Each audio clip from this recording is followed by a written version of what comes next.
Parents आते हैं कि महाराज जी हमारा छोटा सा बच्चा है, ये मानता ही नहीं, ये क्या है फोन लेके बैठ जाता है और ये मानने को तैयार ही नहीं। अरे मानने को तैयार नहीं, ये बताइए कि आप अगर नहीं देंगे तो बच्चा क्यों नहीं मानेगा? आपके ऊपर डिपेंड करता है कि आप अपने बच्चे को कैसे लेके चलना चाहते हैं। तो दुर्योधन को बहुत समझाने के बावजूद भी बहुत समझाया जाता है, लेकिन दुर्योधन ने किसी की एक नहीं माने। लास्ट में एक बार कर्म योगी भगवान श्री कृष्ण ने कहा चलिए लास्ट बार मैं शांति का दूत बन के जाता हूँ। क्या बन के जाता हूँ? शांति का दूत बन करके मैं जाता हूँ। तो उसमें पांडव कहने लगे भगवान आज तक जब उन्होंने किसी की बात नहीं मानी तो क्या आपको लगता है कि आप आपकी बात वो मान लेंगे? जिसने नहीं माननी होती उसने वो माननी ही नहीं होती, तो इसलिए कोई फायदा नहीं है वहां जाने का। तो कर्म योगी भगवान श्री कृष्ण कहने लगे एक बार ट्राई करने में क्या गलत है? तो वहां पर जाते हैं। जैसे ही कर्म योगी भगवान श्री कृष्ण समझाने की कोशिश करते हैं कि आपकी इच्छा की वजह से क्या है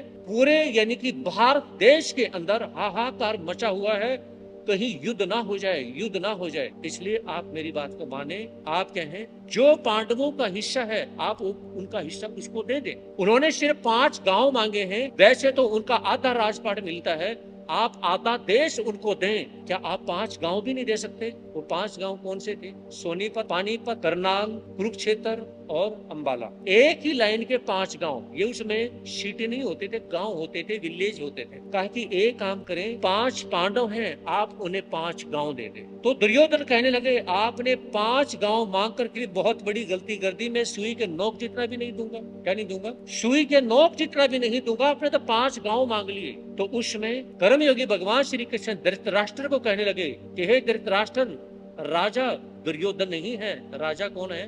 राजा तो आप हैं। आपको समझना चाहिए कि दुर्योधन से क्या करवाना है और क्या नहीं करवाना है। कि एक राजा ही पथ भ्रष्ट हो जाता है तो उसमें किसी और के ऊपर बात नहीं, आपके ऊपर बात आएगी।